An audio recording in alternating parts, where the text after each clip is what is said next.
Hey guys, I'm Brad Wilson with Wild Heart Wilderness, and today we're going to be talking about another one of the 5 C's, which is going to be cover. We're actually going to be using the stakes that we made in the last video at the forge, and I'm going to just show you a simple configuration of setting up a tarp today. Then we'll also talk about a couple other things as far as aspects of cover. So stick around guys and we'll get into it. So before we actually get into setting up our shelter, I just want to briefly go over the idea of cover. Cover means more than just what you sleep under at night. It's more than just your shelter. It also involves the clothing that you wear. Your clothing is very important because it's your first line of defense against things like hypothermia and hyperthermia. It's really the most basic thing that you have to help regulate and maintain your body's core temperature, which is the most important thing when it comes to a survival situation. Really, other than fire, your clothing and your shelter is all that you have. And if you lose all of your gear, you lose your shelter, for whatever reason you can't make a fire, all you have left is your clothing. And so you have to be wise about the type of clothes that you wear. And really, I could spend a lot of time on this subject, really, I think. And in fact, I think I will separate the idea of cover into 2 separate videos because it would just take too long to talk about the clothing side and then talk about shelter as well. But your clothing is not only for your body's core temperature, for that type of protection, but it's also for physical protection. A lot of times people in the summertime, they want to wear shorts and t-shirts, which is a good way of keeping yourself cool so that you don't have hyperthermia. But it's also exposing your skin to things like poison ivy, poison oak, and other complications that can just really make your time out in the wilderness a bad time. But those are things that we'll get into more in a different video for another day. But anyway, we're going to set up this shelter. I've got a tarp. This is by Tentsmiths, and it's an oilcloth tarp. So it's water resistant. It's just made out of Egyptian cotton, I believe. So it's a very nice, heavy cotton, good durable material. I've used it a couple times and I really love it. I've got a couple configurations that are really my favorite way of doing this, but today I'm just going to show you guys just a simple lean-to configuration. Anyways, stick around and we'll get started.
Alright guys, so there's Dixie just relaxing, checking out the tarp, seeing what we're doing. I got the tarp right there just laying out in between these trees. Cleared all the debris out, made sure everything was good as far as that goes. No small trees sticking up or whatever. So now what we're going to do is set up our ridge line. And I'm going to use paracord for that. So I'll show you guys how I like to set this up once I get this unwrapped. What I'm going to do is tie a bowline knot at the end of this line. This is a, get out of here. This is an end of the line kind of knot. It's a very secure knot for making a loop at the end of the line. This, I think, a bowline knot was used a lot on ships at one time, just because it was a very secure knot. And then it's just been used by bushcrafters, outdoorsmen for years and years. And it really, there's a lot of applications you can use it for in any other type of setting, not just a wilderness environment, but it's kind of like the bushcrafters knot for the most part. It's just used so much. But anyway, we're going to go at the end of the line here. I hope you guys can see this well enough. But this is the end of the line, and what we're going to do is come up from that a little bit and just turn it over on itself and create a loop there. Then what we want to do is take this bottom piece and go through the loop from the bottom with that bottom tag that we had. Then the remainder up here that we have of the rope, we want to go around that. I'm going to go behind it.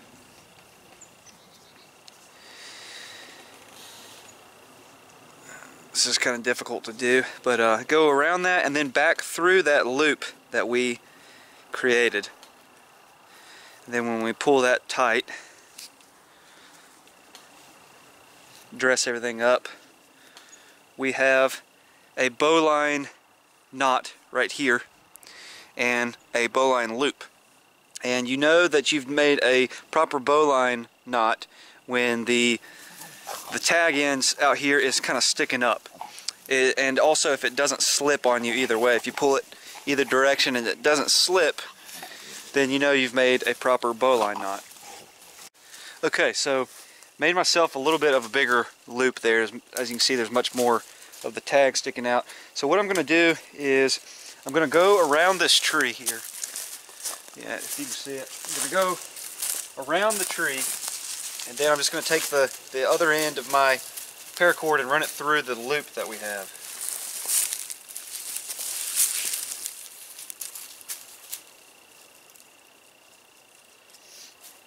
That way I don't have to cut it or undo this whole bundle here or whatever.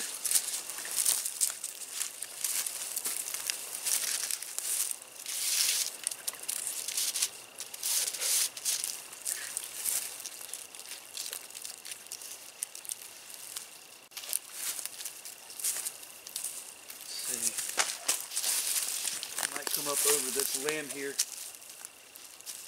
It's kind of in my way.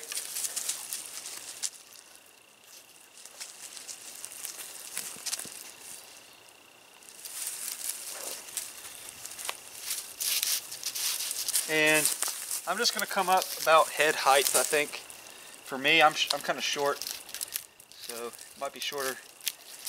Might be more, for most of you guys, might be more neck height or something, chin height, I don't know, something like that. But anyway, I'm coming up to about my head, and now we're going to go over, stretch this across to the other tree, and I'll show you how I tied off there. Alright, so before we actually do anything else, obviously we want to run our cord or rope or whatever we're using, run it through the tie-outs of this tarp, and then pull it to the same height as the other side. We want to pull it where it is taut. You know, we want it to be straight and tight, going straight across. Then what I'm going to do, let me see if I can move the camera a little bit. Might zoom in just a tad, or actually I'll just zoom out. I think that's better. Then what I'm going to do is come around the other side of the tree. I'll just throw that over there.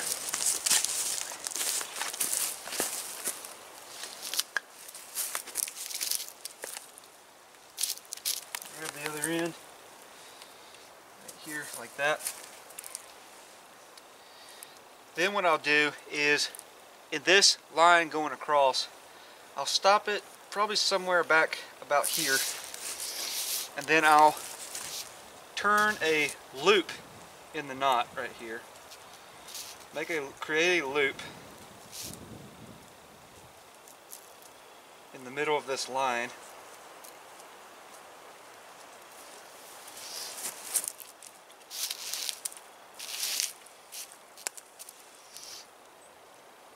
Then this loop that we have created, we're going to take the remainder of our paracord or line or whatever we're using, run it through that loop we created, and then we can kind of cinch down on it. And what we've created right there is called a trucker's hitch. So we can pull on that if we have to. Grab us a stick or something, wrap around this a couple times, use that as a kind of a toggle that we can pull on to make sure that this is good and tight. We want to check the height of this thing, make sure we're at the proper height where we want to be.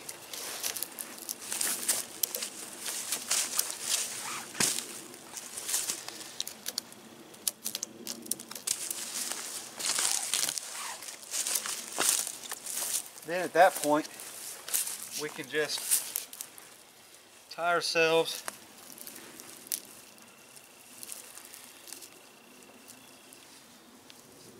kind of come here and tie off another loop in the line.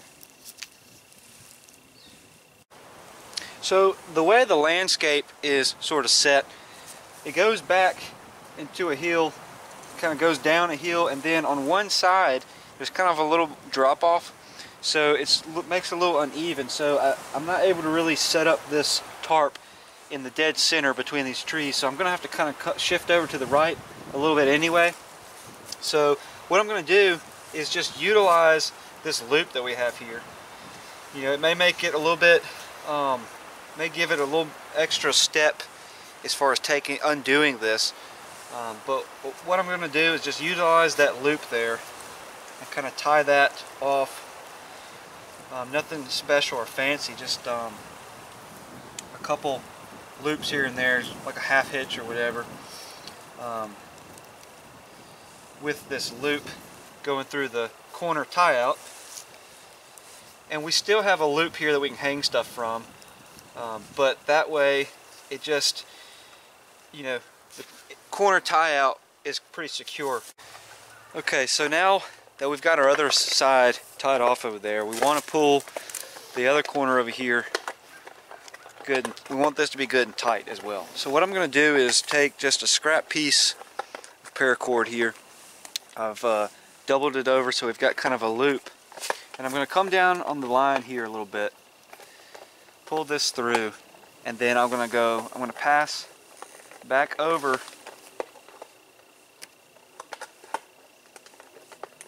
once, separate that, come back through again,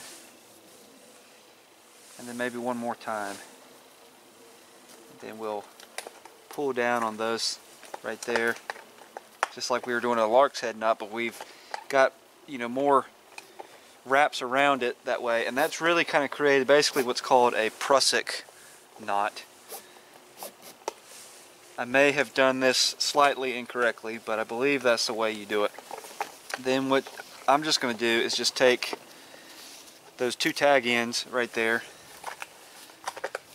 let's see, loosen this up a bit, and we'll just tie this off around the tie out there.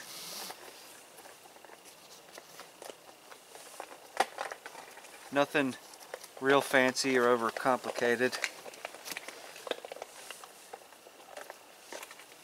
Something that we want it to be somewhat easy for us to untie later on. But with this prusik knot, it gives us the ability to slide this if we for some reason need to loosen this, but we can just pull this over until it's good and tight to the way we want it, and that's really not going to come undone unless you come up here and you pull on it. It's not going to come undone. And then as we stretch this out going backwards, you know, to put in our stakes, that's going to put more friction on it and tighten it up even more. So that should be pretty secure. Alright, so to drive in our stakes, I need a baton made out of a piece of hardwood. This is oak, and I need to cut it down. I already cut it off the tree, cut the limb off, but I need it. It's a little bit too long. Generally, you want a baton to be the length from your armpit to where you can cup your hand over the top of it. So I need to cut this down to size a little bit. And so what I'm going to do is I'm using, first of all, I want to show you guys another great option for a cutting tool. I'll talk a little bit more about this in another video, but this is the Baton Laplander folding saw. It makes a great option for a cutting tool. So what I want to do is just pick out where I think I want to cut it off, and then I'm going to use a technique called a plumber's vise. And I'm going to wrap my leg around it and kind of squat down and use, my calf and my underneath my thigh, kind of around my butt area, to kind of lock this in place. And then I'll come out here where it's safe, so that I'm not going to cut any vital organs or anything like that. And just come out here and cut this off. Alright, so my baton is cut to a good length where I can kind of stick it out and cup it comfortably. And I've got our 3 stakes here that we made at the forge in our last video, and I'm just gonna pound these in. I've got 3 tie-outs here that I'm gonna use. I'm gonna pound these in. One of these stakes is a little bit longer, so I think what I'm gonna do is use the longest one in the middle. Start out with it. Pull this thing out good and tight.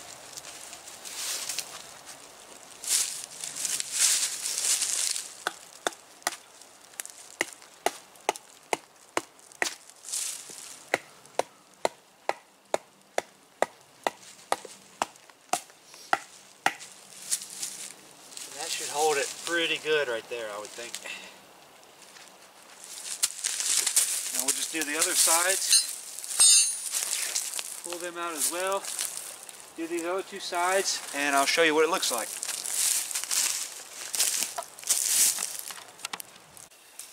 Alright guys, so this is what it looks like when it's done. I just cut a small stick, probably about this size or whatever. Just stuck it in the tie-out in the back, secured that to a tree. And so this is going to give me plenty of headroom here, especially out in the front. This is going to give me plenty of headroom where I can sit up and do a lot of different tasks and things like that. It's going to give me plenty of room where I can lay down and sleep at night. And I could probably lower this a little bit. It's kind of up a little high right now, but take advantage of the radiant heat from the fire, especially right now since it's winter time. I could drop this down so that I don't have convection problems. But anyway, that's just a simple lean-to style shelter with the 8x8 oilskin tarp from Tentsmiths. I would advise you to check them out, or encourage you to do that. It's just a really good company to work with. They got some really great products. They actually make different tents and tarps for movies. Actually, they're so authentic as far as the period styles of different tarps and tents and things like that they make. So they really make some really great stuff that's durable and is going to last you a very long time out in the woods. So anyway, thanks for watching, guys. Thank you for all your comments, all your views, all your supports and likes. And until the next one, get out in the woods and be wild. Thanks, guys.